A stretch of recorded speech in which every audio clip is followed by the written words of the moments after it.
अच्छा तो भैया जय निषाद राज 2022 के ताज निषाद के नाम एक लाइन कहना बा आजा मास्टर हुआ जीत बा बहुत छे।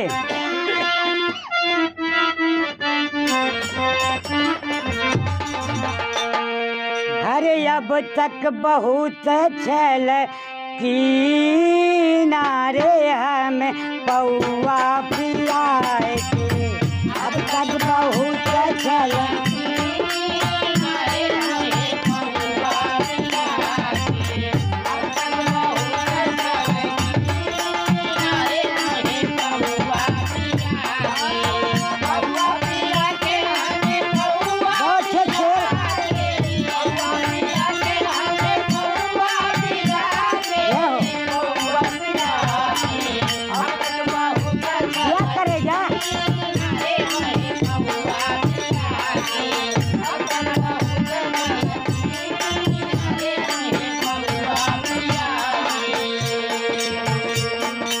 कहना बा कि अब तक बहुत छलकीना हमके पौआ पियाए के, ई 17 जातियन के लेबिन चूस खियाए के, बहकाए के हक हिस्सा वोट ले लेते रहे। लेकिन कहना बा 17 मूल निवासी का हक हिस्सा खाया, 17 निवासी का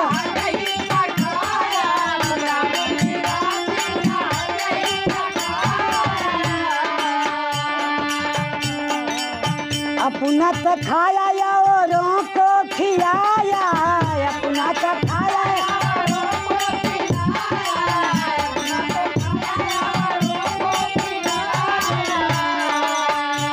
ये भैया सबके मिल के कहा तू रहा तू खा हमारा हमहू खाई। यही पे कहना बा कि अपना तो खाया या औरों को खिलाया, अपना तो खाया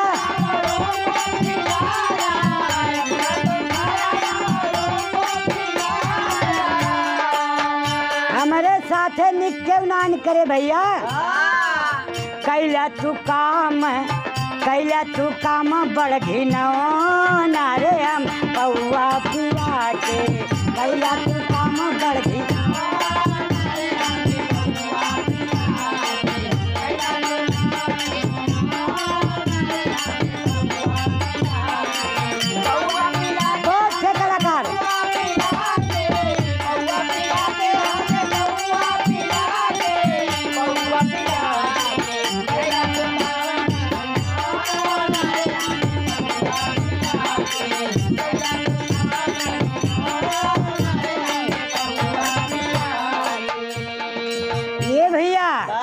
डॉक्टर संजय अले 7 साल में हमके ढेर कुछ बतैले।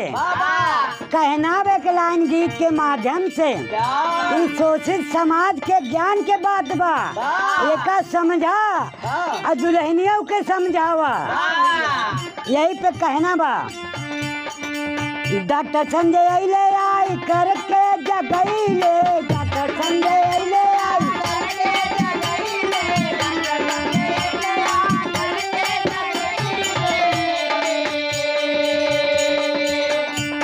और का कहे हमके जगाई मार्गदर्शन भी कइले, हमके जगाई मार्गदर्शन भी कइले, हमके जगाई मार्गदर्शन भी कइले। अच्छा तो भैया मछुआ समाज के जाते कितना ज्ञान बा। एक तो क्रिमिनल एक लगाए के सब दिना से शोषण कैले, कहाँ से ज्ञानी हो। लड़ाई भिड़ाई में सबसे आगे रहल, देश आजाद करावल में आगे रहल, लेकिन हिस्सा की दाई पीछे कर दिया गया। यहाँ पे कहना बा कि डॉक्टर साहब अले आकर के जगैले, हमके जगाई मार्गदर्शन भी कैले। हे वोट के कीमत बताइले रे मोहे पौआ के, वोट के कीमत बताइले।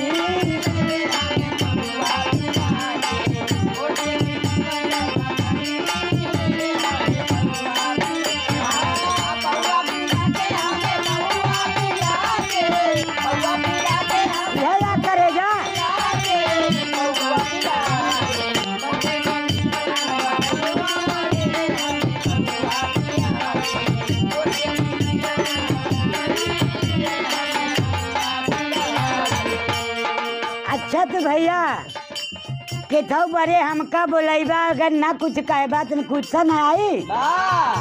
यहाँ बड़े लखनऊ के रमाबाई मैदान में हमारा सामान नाराज हो गई। नाराज हो गई तो कैलस का कि कुर्सी के तोड़ फोड़ कर दे। और डॉक्टर साहब समझाए कहे का कहत बा आरक्षण नहीं तो या वोट नहीं है, आरक्षण नहीं है तो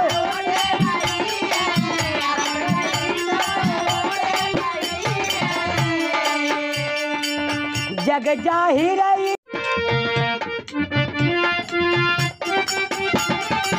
ये भैया आरक्षण नहीं तो वोट नहीं है, आरक्षण नहीं तो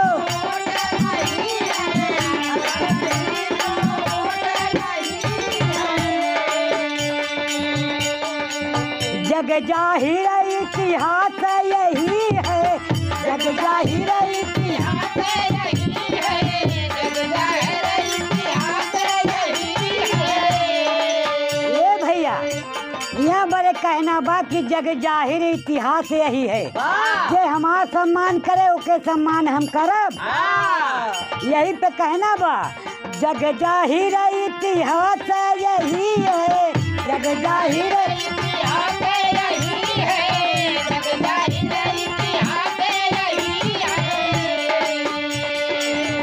हाय दोसर बहुत कैली नारे पौवा पिया के, दोसर बहुत कैली नारे पौवा पिया के, दोसर बहुत कैली नारे पौवा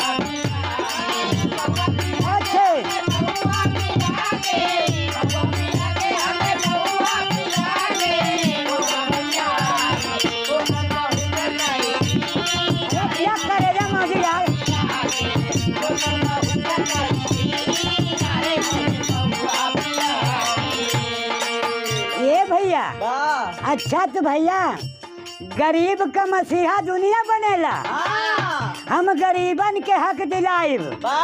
एक लाइन गीत के माध्यम से अबोध बालक कहत बा ध्यान दे रहे हैं। गरीबी के बदले गरीब वही भगाया, गरीबी के बदले गरीब वही भगाया, गरीबी के बदले गरीब वही भगाया।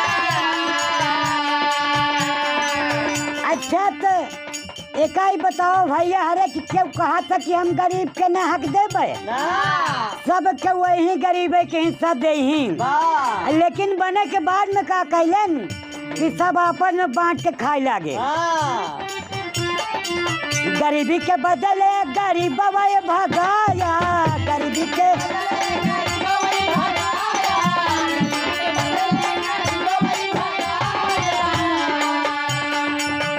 कहीं सा सब बांट के खाया, कहीं सा सब बांट के खाया, कहीं सा सब बांट के खाया। हाय बचौ जहर मत, ये भैया बचौला समझा रहे हैं अपने समाज को 17 शोषित जातियन के कि भैया अब दारू के चक्कर में ना पड़ा, अब क्यों का दिया जहर ना खाया। अब डॉक्टर संजय के कैडेट पे चला बचौ जहर मत पीना रे हमें पौवा पिया के, बचौ जहर मत